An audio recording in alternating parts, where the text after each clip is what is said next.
Just finished watching the early games, just finished watching the Jets beat the Jags in overtime, and before the late games get good, I'm going to go ahead and crank this one out. So, tonight, Sunday Night Football, about 4 hours from now, Seattle Seahawks hosting the Indianapolis Colts in a game that was assumed to be much more interesting than it's actually going to be before this season started. Um, no Andrew Luck, and Andrew Luck was basically the engine that made the Colts offense run to whatever capacity it was capable of running to.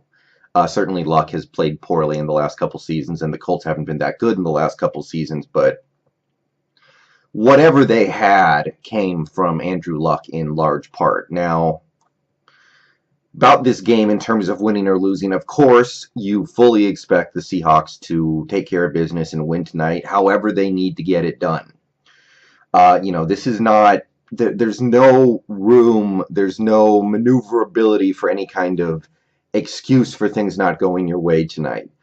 The way the team has started the season has not been good, but you have to break it down piece by piece. Week 1 against the Packers, you're going to Lambeau to open the season. That's a tough game against a good Packers team. It happens. 49ers, it's not, there's nothing to be proud of if you look at that game, but it started raining pretty early in that game. It was coming down hard. And then you look at the Seahawks wide receivers not able to catch passes, a lot of drops in that game, a lot of bad throws by Wilson, a lot of incompetence on the offense's part. And you can kind of sort of put it together to where you're like, okay, I understand why this happened. And then last week, you're playing the Titans in Tennessee in 110-degree weather. Your offense can't stay out on the field. Your defense wears out.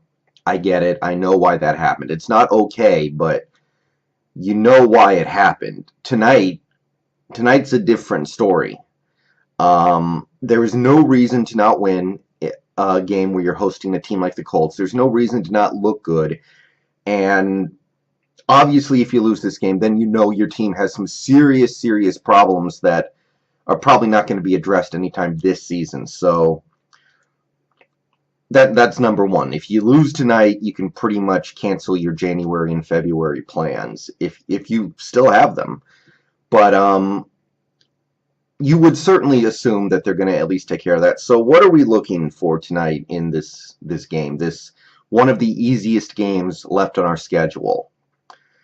Besides obviously a win, because that almost seems assumed. Because if you don't win, forget you can cancel it, pretty much. 1-3, and you've already dropped 2 games that maybe you would have expected to drop before the season started. Okay, you're going to Green Bay, you're going to Tennessee. I can deal with losing those games, but if you're going to drop those games, then you really cannot be dropping games at home against the Colts. So what do we need to see to feel better about this team tonight? Because just beating the Colts isn't going to make anybody feel better. Arguably, nothing that happens tonight is going to make anybody feel better, but we're here, we're playing this game, and if you're a Seahawks fan, you're probably going to tune in and watch anyway. So what are we looking for? What is going to make us feel better about this team going into future games that are going to be a lot harder than this one? Offensively, we have started to see some competency grow from the inside out. Justin Britt has been pretty good pretty much the whole season. Luke Yokel has improved with each week, and last week I would say he was downright good. And Ode Ibushi has at least given us some hope at the right guard spot. So that is your left guard, center, right guard. All those guys seem like they're doing things the right way. So on that front, we are close. We don't need much from the offensive line for us to accept it. We looked so bad against Green Bay. We looked bad in parts of the 49er and Tennessee game that all we need to do is be okay. And I think every fan out there is going to happily swallow that. So the fact that the interior of the line is making serious strides feels good. So we're close. We just need better play from the tackles, and I have praised Reese Odiombo a little bit because I feel like he needs a break and I feel like he has improved, but at the end of the day, Pro Football Focus, which is a site that I think gets it wrong from time to time, but I respect a lot for the work that they do, says that Reese Odiombo is the worst tackle in the league so far this season. 72 ranked tackles, he is number 72. And that's because he plays so bad in the first half that whatever he does in the second half of these games, it doesn't even matter because you screwed up so many times in that first half. And yeah, that you can't have that. We can't be scoring, 3 points in the first half in every game we play. It's going to be brutal to watch, and it's going to be really hard to win any games. So if he can just bring it up a little bit and at least play at a second half level in both halves, we might have something. And then you have a Fetty who, in terms of when he actually engages in a block, started to make improvements in that Tennessee game. We still have the penalties. We still have the plays where he flat out misses and flat out just doesn't understand how to execute a stunt on a stunt block, on a stunt blitz. So it's close, guys.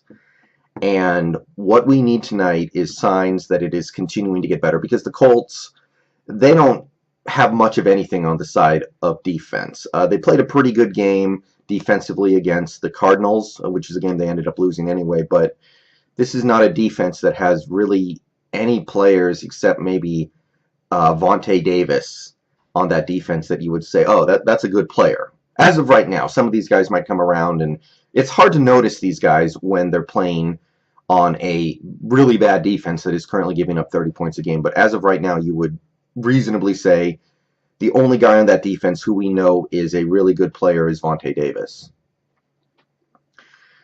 So once the offensive line comes around, I have confidence that everyone else is going to figure it out, because I've been hard on Russell so far this season because I don't think he's played good.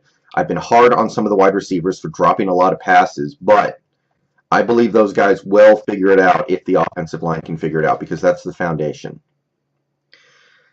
On defense, what are we looking for tonight? Well, you're playing Jacoby Brissett. You're playing, the academic not-so-genius of Chuck Pagano. You're playing Frank Gore, trying to grind out one last 1,000-yard season before he presumably retires.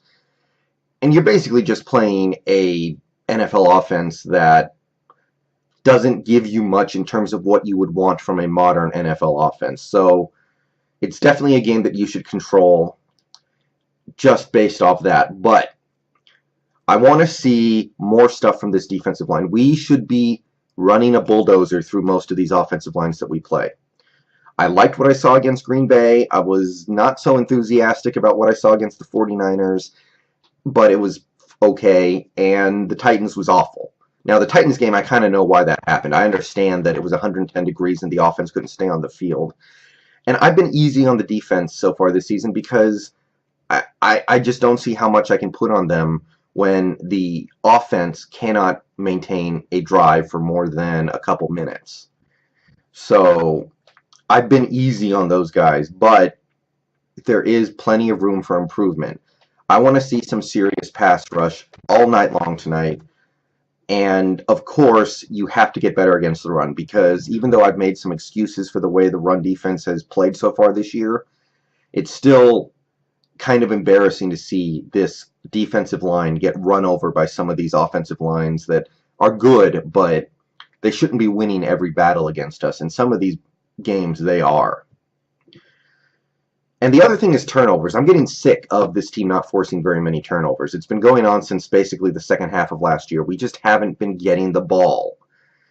And when you're not forcing turnovers, and you're not getting off the field on third down, and now we can't stop the run, and you're not getting pressure on the quarterback, then what's so great about your defense? What is your defense doing really well? I don't know how to answer that question right now. Got to get back to the way we were in 2013, because I fully believe that we have the talent to get back to that point. And you're not necessarily going to prove that you're back to that point by doing it against the Colts tonight, but I would still like to see it. Because the division, it's not a joke. I'm sure Arizona's probably going to be 2-2 after today. The Rams are already 3-1. They might be pretty good. So I can accept this team not looking very good in September. I'm going to go ahead and deal with that. That's something we've always had to deal with Pete Carroll. We start slow, we pick it up as the season goes along, and by the end of the season, we are a fine-tuned machine that is just running through these teams. Last year it didn't happen because of mostly the Earl Thomas injury and the Tyler Lockett injury, and we just lost a lot of our X factors, but point is, I can deal with these early season struggles, but I have to believe, give me reason to believe that things are going to be good later in the season, because we're going to need it this year. This division is not going to lay down for us, as it turns out. All right, see you guys later.